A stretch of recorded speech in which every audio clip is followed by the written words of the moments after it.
Hello everyone, welcome to the day in life of aspirant living in Delhi. I woke up around 5:20 today. Then fasting first, I brushed my teeth, then went outside for some exercise. आज weather बहुत अच्छा था बाहर का, तो मैंने सोचा बाहर जाके एक्सरसाइज कर लेती हूँ, वरना मैं शाम को कभी करती हूँ, कभी सुबह करती हूँ. वाइल वार्मिंग अप थोड़ा चोट लग गया पैर में, बट कोई बात नहीं, फिर से स्टार्ट किया. जिस पैर पे मुझे मोच आ गई थी को स्ट्रेच किया एंड थोड़ा एंटी क्लॉकवाइज डायरेक्शन में घुमाया, क्लॉकवाइज डायरेक्शन में घुमाया, फिर ठीक लगने लगा.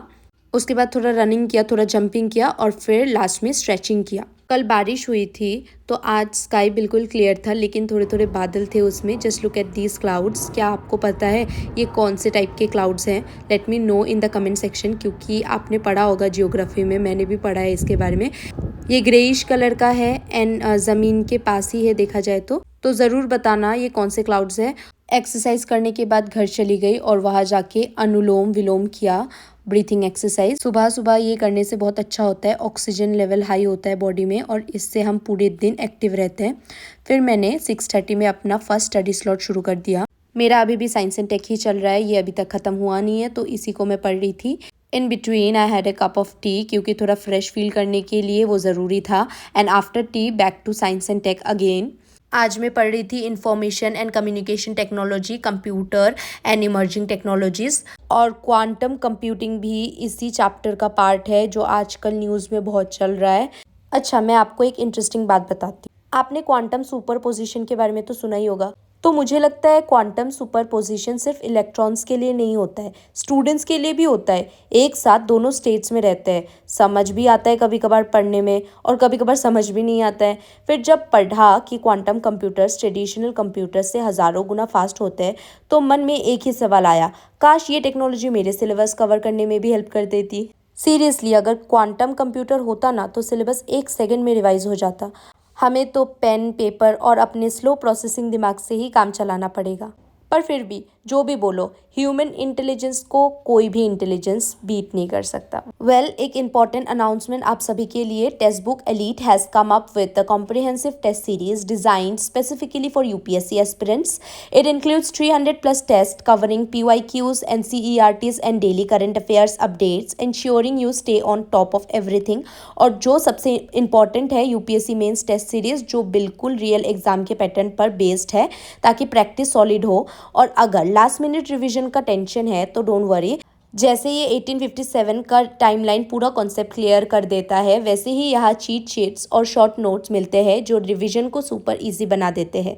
एनरोल करने का सोच रहे हो, PAUL10 कूपन कोड यूज़ करके 10% डिस्काउंट ले सकते हो. लिंक डिस्क्रिप्शन बॉक्स में है, go check it out. UPSC tough है बट स्मार्ट रिसोर्सेज के साथ it gets a lot easier. तो पढ़ाई करने के बाद मैंने अपना ब्रेकफास्ट किया. रोटी, बेसन की सब्जी और रायता खाकर मज़ा आ गया. इतना अच्छा ब्रेकफास्ट बना था तो मैंने जल्दी जल्दी नहीं खाया, एकदम आराम आराम से खाया. उसके बाद वापस साइंस एंड टेक पढ़ने चली गई. Just now I have finally completed one chapter of science and tech, and it took me around 5 hours to complete this chapter. And guess what? I'm left with 3 more chapters of science and tech. I really don't know कि कैसे होगा, क्या होगा, क्योंकि now it is feeling like जितना UPSC का syllabus मैं करती जा रही हूँ, now it feels like the UPSC syllabus seems to be a never ending loop. Because the more you study, the more things come out. It is expanding, the syllabus is expanding like a universe and you have no control in it. I really don't no मैं कैसे अपना control बनाऊँ, because जैसा plan कर रही हूँ उसके according हो ही नहीं रहा है कुछ भी. I am still left with history पूरा का पूरा. जो मैंने सोचा था 15 मार्च के बाद से मेरा सब हो जाएगा, तो बस हिस्ट्री रहेगा. 15 मार्च से मैं अप्रैल के फर्स्ट वीक तक हिस्ट्री कर लूँगी.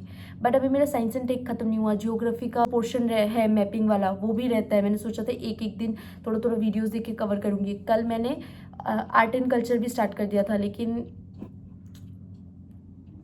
आई डोंट नो, मुझे लगता है अभी उसको पॉज देना होगा और इसको पहले ख़त्म करना होगा, इसको साइड करना होगा. देन विल थिंक कि कैसे क्या करना है, क्योंकि not able to control the situations right now. अभी करते हैं हम करंट अफेयर्स, उसके बाद देखूँगी क्या करती हूँ. आज मैंने टू डू लिस्ट भी नहीं बनाया. फिर मैंने ये हिंदू एनालिसिस का वीडियो देखा, जिस सर का वीडियो मैं देखती हूँ रोज़, उनका वीडियो नहीं आया था तो मैंने दूसरी चैनल से देख लिया। इसको 1 घंटा करने के बाद PT 365 स्टार्ट किया। और हाँ, आज जो मैं बोतल लाई हूँ स्टडी टेबल पे रखा हुआ है, उसका भी एक स्पेशल पर्पस है, क्योंकि पढ़ाई में लग के पानी पीना भूल जाती हूँ मैं। और फिर दिन के एंड में रियलाइज़ होता है कि सिर्फ 1 या 2 ग्लास पानी पिया, तो आज सोचा कि बोतल को टेबल पे रख दिया जाए, ताकि हर थोड़ी देर में देखूं और याद आए, अरे पानी पीना है। टारगेट है दिन में 2 लीटर्स पानी पीना। पढ़ाई में फोकस रहना ज़रूरी है, बट हाइड्रेशन भी इक्वली इम्पॉर्टेंट है। आप लोग भी बताना आप कितना पानी पीते हो पढ़ाई के बीच बीच में, या फिर सिर्फ चाय और कॉफ़ी से काम चलाते हो। ऑनेस्टली मुझे PT 365 पढ़ के कुछ समझ आ नहीं रहा था, तो मैंने उसी का एक लेक्चर निकाल लिया और उसी का वीडियो में देखने लग गई, ताकि मुझे समझ आए। क्योंकि बहुत सारे ऐसे टर्म्स हैं जो याद रखना तो मतलब वो सेकेंडरी है, बट प्राइमरीली उसका कॉन्सेप्ट ही मुझे नहीं समझ आ रहा है, ऐसे ऐसी चीज़ें। इसके बाद दोपहर को मैंने अपना लंच किया। अभी मैं थोड़ा सा नैप लेकर उठी हूँ। सोचा तो था कि नहीं सोऊंगी, बट नहीं हो पाया, मैं सो ही गई थोड़ा सा। बट फिर सोचा था कि आधा घंटा सोऊंगी, लेकिन 1.5 घंटा सोकर उठी हूँ। और अभी बज रहा है 4 बज रहा है, ठीक है, 4 नहीं 4:20 हो रहा है। तो अभी शुरू करते हैं अपनी पढ़ाई, लेकिन उससे पहले आई एम प्लानिंग कि चाय पी लेती हूँ, तो थोड़ा नींद वाला जो वो फेज़ है वो चला जाएगा। और यहाँ पे मेरी कंटिन्यू है पानी पीने का, वो पानी भी मैं पी रही हूँ। फिर चाय पीऊँगी, फिर स्टार्ट कर दूँगी अपना नेक्स्ट स्टडी सेशन। ओके,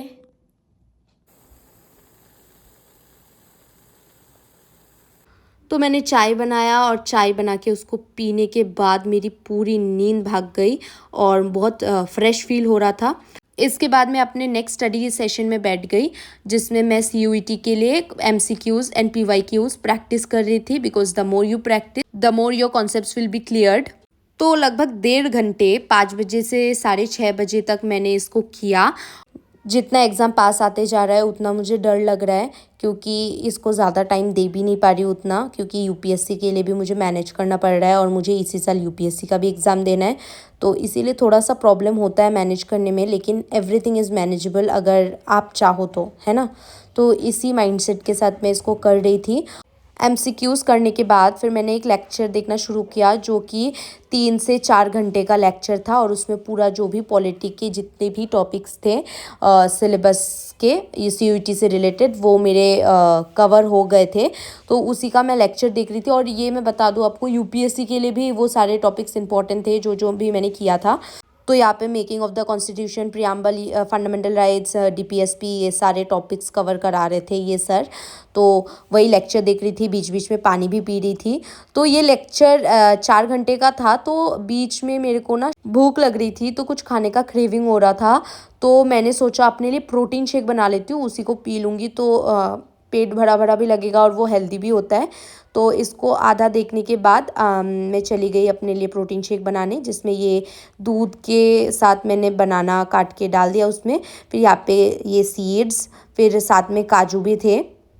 उसके बाद अखरोट, फिर आलमंड्स, जो जो भी एसेंशियल चीज़ थी सब डाल दिया। और फिर चना भी डाला, क्योंकि प्रोटीन शेक है। यहाँ पे मैं स्वीटनिंग इफेक्ट के लिए खांड का यूज़ कर रही हूँ, देसी खांड। ये अनरिफाइंड शुगर होता है और इसमें मोलासिस भी होती है, इसीलिए ये ब्राउन कलर का होता है। मोलासिस मतलब जैगरी या फिर गुड़ बोल सकते हो आप। तो इसको बनाने के बाद ये मेरा रेडी हो चुका था हेल्दी प्रोटीन शेक। फिर इसको मैंने पी के देखा, जो बहुत टेस्टी बना था, मतलब बहुत ज़्यादा, और हैवी भी था, तो इससे मेरा पेट भर गया क्योंकि इसमें चना था। तो इसको खाने के बाद फिर मैं अपना पढ़ने बैठ गई, और यहाँ पे मैं वही लेक्चर कंटिन्यू कर रही थी, क्योंकि वो 4 घंटे का था, बीच में ब्रेक लेके गई थी। तो इसको आके वापस कंटिन्यू किया मैंने। और यहाँ पे मैं MCQs भी सॉल्व कर रही थी, टॉपिक समझ के। तो बस ऐसे ही रिविज़न कर रही थी मैं अपना। यहाँ पे 10 बज रहे मैंने अभी नोटिस किया, तो मैंने तभी शायद ये वाला क्लिप लिया था। तो बीच में मैंने अपना डिनर विनर भी कर लिया था, और तब जब मैंने शाम को और थोड़ा पढ़ाई किया था, तो उसका क्लिप नहीं लिया होगा मैंने, इसीलिए। तो यहाँ पे रात के 10 बज रहे थे, और मेरा स्टडी सेशन अभी बहुत लंबा जाएगा, क्योंकि आज तो मैंने दोपहर को भी नैप ले लिया था। नैप नहीं, ये नींद ही थी पूरी 1.5 घंटे की। तो अभी मुझे बिल्कुल भी नींद नहीं आ रही है, तो मैं इसी को पढ़ूंगी रात तक।